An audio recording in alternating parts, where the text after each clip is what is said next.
natin. Siyempre, not only that, Jules, ngayon nakikita naman natin pareho tayo nakasuot ng yellow because today is Ninoy Aquino Day. At syempre, alam naman po natin lahat na talagang binuwis ng buhay ng ating at ating Senadora Ninoy Aquino ang kanyang buhay para lamang po makamit ang demokrasya ng ating bansa. Kikilalanin natin siyang mas mabuti kasi baka yung mga henerasyon ngayon hindi na rin siya ganun kakilala. So, ngayong umaga, tamang-tama dahil babalikan natin ang naging buhay niya. Makasama natin this morning, let us all welcome Mr. Jonathan Balsamo, isang historian. Good morning, Jonathan. Welcome to Good Morning, Boss. Good morning. Good morning sa mga manonood ng Good Morning, Boss. Right. So first up, sir, no, yun nga, binanggit ni Dayan na may new generation na ngayon eh. So we're not so sure kung gaano na ba yung relevance ni Ninoy sa kanila. So ngayong araw na to, ano yung first basic recommendation mo na pwede nilang gawin? Siyempre, una, balikan yung kwento ng buhay ni Ninoy, no? Bagaman na pag-aaralan niya sa klase, pero taon-taon meron tayong araw para rito, yung magunitain ba? Kasi marami namang aspekto ang buhay ni Ninoy na pwede nating balikan at kapulutan ng aral, no? And of course, today is a special non-working holiday and let us take advantage of this time to really research about him, alamin natin yung mga naging achievements niya. Kasi alam mo, hindi lamang bilang pasasalamat na rin para maipagpatuloy yung mga magagandang nagawa niya sa ating bansa. Kasi lingid sa kaalaman ng lahat, lalo ng mga henerasyon ngayon, hindi na rin talaga nila alam, Jonathan, yung mga talagang nagawa ni dating Senator Ninoy Aquino. Pero ikaw, ano ba yung mga talagang hindi pa alam ng tao na gusto mong ipaalam, lalo na sa henerasyon ngayon? Actually, dapat tingnan talaga natin, halimbawa, sa buhay ng ating mga bayani, is yung turning point. Kasi hindi naman sila pinanganak na dakila agad na magaling, no? Proseso yan sa buhay ng isang tao. Makita nila yung turning point, papaano sila naging bayani. Kasi doon tayo makakakuha ng inspirasyon. Kaya halimbawa sa buhay ni Ninoy, hindi naman yan sabihin natin na mga bayani, mga dakila, mga santo na. Meron din silang mga ups and downs sa pinagdaanan sa buhay. So halimbawa yung imahe ni sinasabi, no, isang obserbasyon, ang imahe ni Ninoy bago ang martial law, mas siya, may pagka-traditional politician. Kasi batang-bata siya, na-expose na siya sa naging war correspondent siya, no, at a very young age. And then he was involved with President Pagsaysay yung sa pagsuko ni Luis Taruk, no. So talagang na maaga siyang namulat sa politika, and then after noon, batang-bata na sa early 20s, naging mayor ng Concepcion, Tarlac, naging vice governor, naging governor, at naging isa sa mga pinakabatang senador sa kasaysayan ng Pilipinas. At nakita niyo yung ambition na maging pangulo. Talagang he was a traditional politician, very articulate, magaling, gwapo, no. Madaling makakuha ng follower, kumbaga, no? Talagang kumpleto yung packaging niya.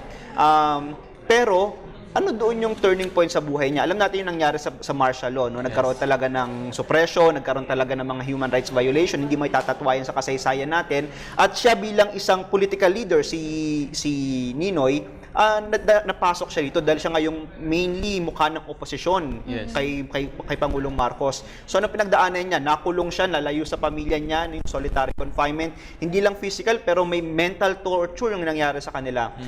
Kumbaga talagang dumaan sa pagsubok siya mismo at ang kanyang pamilya. Okay. At alam niyo yung turning point ni Ninoy, nawalan siya ng takot sa kamatayan.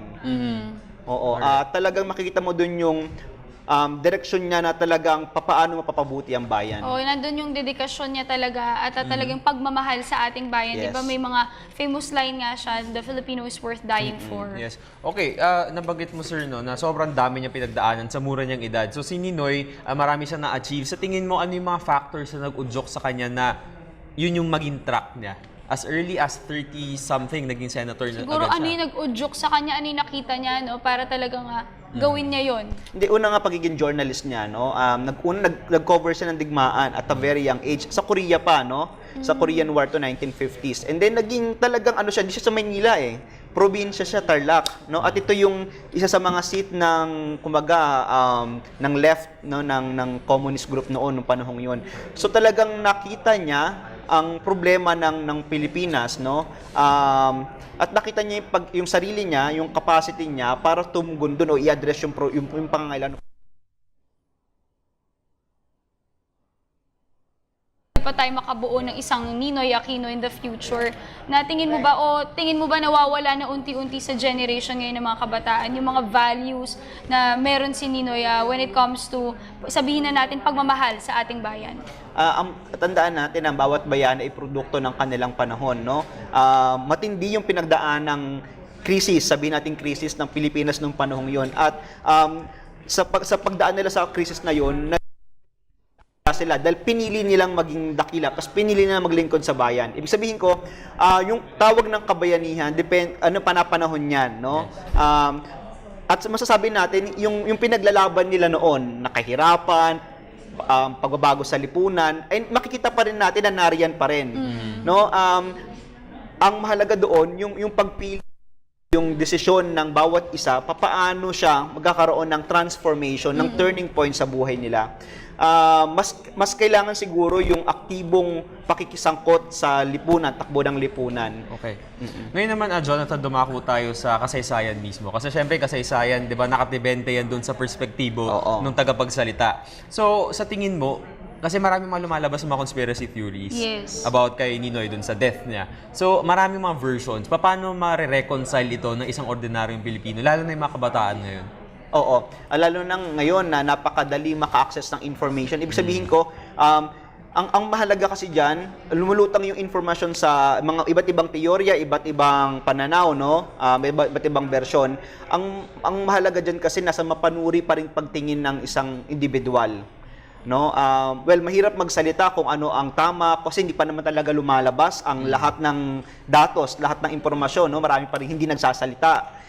So mahirap magbigay ng definite na sagot, no? Pero yan ay nasa pagkilatis, papanuring pagkilatis ng bawat individual. So sa panahon ng information age, pwedeng lumabas yung mga propaganda para magpaligoy-ligoy, no? Para lituhin tayo.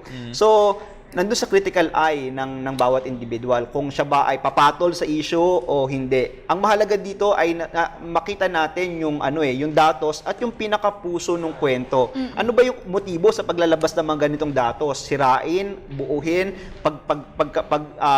pagkaisan tayo o maging cause ng division sa ating lipunan. Okay. Alright, since napag-usapan na rin natin yung patungkol sa kanyang kamatayan, alam natin nasa ibang bansa siya at bumalik siya dito sa Pilipinas despite na may mga banta or death threats sa kanya. Tingin mo anong nag-udyok? Ba't siya bumalik? Basically, yung conviction niya, yung commitment niya sa ating bansa. Sabi ko nga, ito yung panahon na hindi na siya takot mamatay. Dumaan siya nag-hunger strike siya, nakulong siya, nag-heart surgery siya, at nakikita niya yung need. Kasi at the time, 1980s, mahina rin si Marcos, nagkasakit na siya, di ba? At papaano kapag biglang namatay si Marcos, no? Sino yung papalit, no? Usapin to ng pamumuno. Baka marami kasing at stake no? So may mga nakikita siya noon na pwedeng tendency na lalong ikabagsak ng Pilipinas. So bilang siya yung mukha ng oposisyon at nakauunawa sa sitwasyon, alam niyang may magagawa siya, no? At ang sinabi nga niya sa statement niya, no, is national reconciliation, no, based on justice at without compromise sa dictatorship. So dalang-dala niya yung bagong pag-asa, basically para sa kabubuti ng bayan. Yes. Pero yun nga, no, ang naging takbo ng kasaysayan ay siya yung kamatayan niya ang naging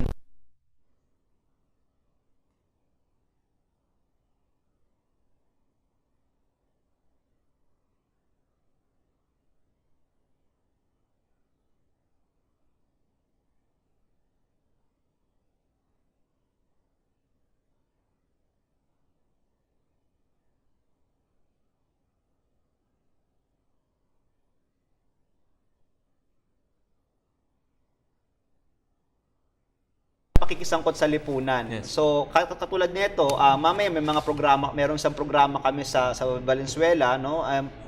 Pag-uusapan si Ninoy, mas mahalagang pag-usapan para meron tayong pag-isipan, no? Yes. Kasi pag patuloy na pinag-uusapan, mas napapalalim yung kalaman kasi yun yung lalo sa kabataan ngayon.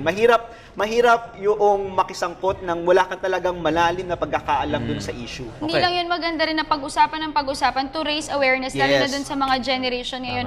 At para magsilbi siyang lalong inspirasyon na kung kaya niya, kaya din natin gawing lahat. At yung mga values na sana ma-instill at maipasa rin sa mga henerasyon ngayon. At makita ninyo, tinaas ni Ninoy yung bar Yung ng standard. yung standard ng talagang paglilingkod sa bayan. Yes. Kaya yung mga susunod na political leader natin sa pamahalaan, ito yung kailangan nilang tapatan, no? Okay. So, hugutin ko na doon. Sa final message natin, message mo sa mga boss natin, sa mga kababayan natin, kung paano ba dapat nila maisabuhay yung mga nagawa ni Ninoy. Tsaka siguro, bakit dapat tularan siya ng mga pinuno natin ngayon? Ang una nga siguro yung keyword doon ay yung transformation.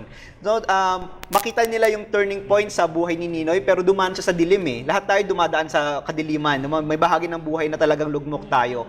Pero matukoy natin yung talagang transformation ng buhay natin at direksyon natin. Ano ba talaga yung gusto nating maiambag ng maging silbi ng buhay natin para sa ating bayan? Doon tayo makatatagpo ng silbi o saysay sa mundong ito. Alright, thank you so much for joining us this morning. That was Mr. Jonathan Balsamo, isa pong historian. Salamat at ang dami naming natutunan sa'yo ngayong umaga. Salamat. Okay, so